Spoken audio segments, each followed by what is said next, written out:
Welcome, welcome, welcome. I've been waiting to get a chance to chop it up with y'all, man. So much to talk about. You know what I'm saying? As the season comes to an end, it's been a wild ride. It's been a wild ride this year. Basketball at all levels. College, prep, NBA, semi-pro, uh, big three, women's. It's been a wild ride for sure. So, um, for me, you know, it's been a wild ride for me. Because I done did so much this year. You know what I'm saying? At the age of 41, I done did more this year probably in basketball than I've ever done in my life. So, all that said, I need to chop it up with y'all about everything, keep y'all updated with what's going on, give my opinions on all this stuff that's going on. Coaches getting fired, GMs getting fired, all that good stuff needs to be discussed. Uh, and here we go, from all levels, high school, middle school, college, prep, semi pros, international players. It's like there's so much, podcasts, and I kind of have my own lane. In the mix of all this stuff, which is right here on this channel. It's the beautiful place. You're not gonna get, the best thing about NBA training. Just before I go any further with y'all, is that NBA training is unregulated. There's no regulation here, meaning I'm not a puppet. I don't gotta sit back and adhere to nobody's rules. Uh, I don't have to worry about being fired by some kind of manager or anything like that. So, and because of those things, I'll be able to discuss things with you guys naturally without any sort of script, without any sort of, motive. Um, I can just shoot it to you straight how it is. And then from there, a lot of people who don't know basketball, you know, in its highest levels, are going to be able to learn, because basketball can be complicated. Basketball can be complicated. Let me turn this music down as I edit. I'm always editing, by the way. I'm always editing. But basketball can be complicated, as you guys may know. And a lot of people want to learn it, and it's a lot of money. It's a lot of money in basketball these days. So a lot of people, even if they're not interested in basketball, naturally you'll be interested in it based on the finances that are in the game of basketball. And it influences a lot of young men's life for a lot of reasons. And so no matter who you are, and women, and no matter who you are, that may at some point make you interested and become interested in what's going on behind the scenes in the basketball world. And that's what I bring to you through this channel. You see what I'm saying? Understanding, awareness about the ins and outs, the do's, the don'ts, the what, wins, where's, why's, and how's. You know what I'm saying? I can bring all those to you and break it down without having to keep certain information over here and sweep certain information under the carpet over there. You know what I'm saying? And slide certain information under the table over there. So with that being said, let's get right into it. Like I say, 2024, 2025 has been amazing. I approached it from coaching, training, playing basketball, being an agent, and all that good stuff. From semi-pro, all levels, middle school, high school, college, and even NBA. Right. So that's what makes it so amazing. Is that I've had my hands involved in a little bit of everything, and I think it's crazy right now. Honestly, because it's the wild wild west, and it's like really it's global. The game is such a global game right now.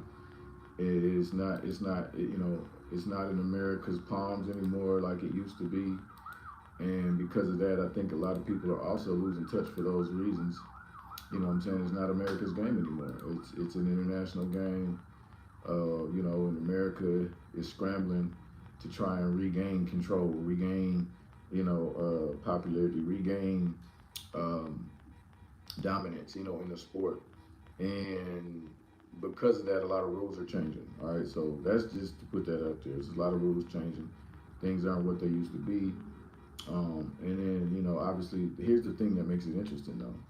The money is still the highest, in America. It's still the most money. So it's a very interesting thing. This is still the place to play basketball if you're a pro or if you want to be a pro. America is still the primary place you would want to play at just because of the money, the hype, the media, the attention, the contracts, the fame, the lifestyle, all that good stuff.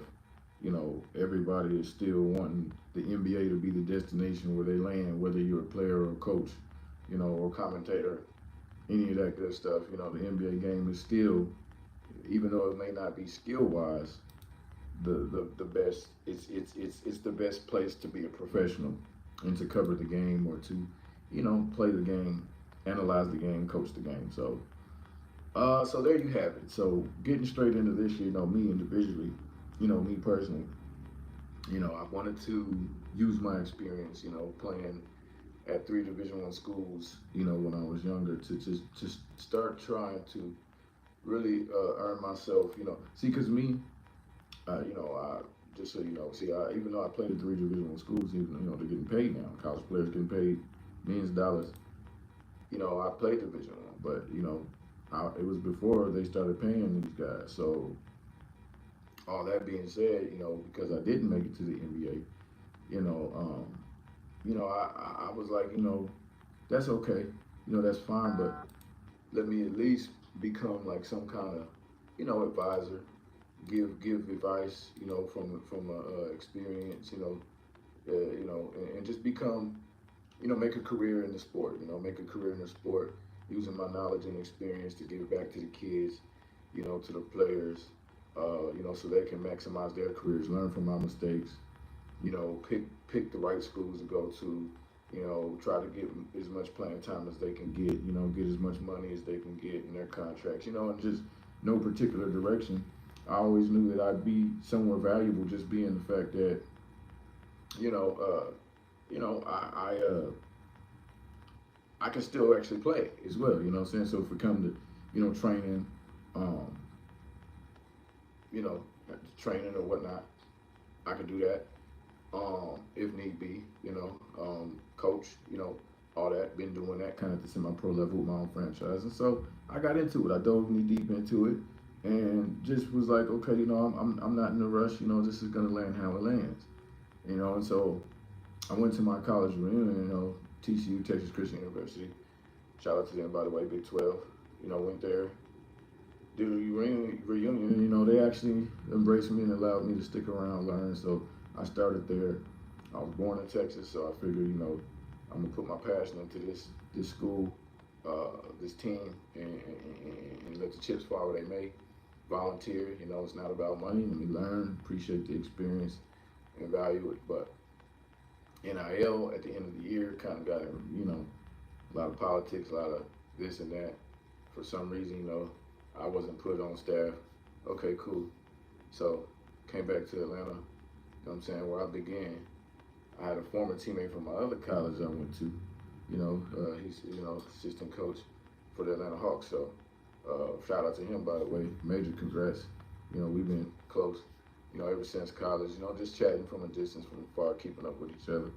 And when I came back here, I didn't start trying to start there. I was like, hey, let me finish helping the kids, the high school kids, the college kids, all the kids in between, trying to get where they went, thinking that nothing can go wrong.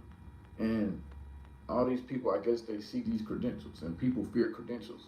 So for you parents who are trying to be involved with your kids' basketball careers, and you're getting all these pitches from these trainers and everything like that, and if you're not going back, my advice is to just Google search their name, see where they played at. If they haven't played at a Division I school, question it, or just see what you can get out of it, because you're not gonna get premier information. You're not going to get top tier information. You're not, because how can they have that? They didn't do it. They weren't around it. It is a closed community and fraternity with the information when it comes to basketball. All that being said, those are the types of people who I experienced the backlash from coming back, you know what I'm saying, to Atlanta to help these kids. I didn't expect that because I'm thinking these are kids, they don't have access to this stuff, this information, and they're gonna be grateful and appreciative for what it is that I'm providing, the information that I'm, you know, making available. And all these other, you know, older people, you know, trainers, fake trainers, by the way,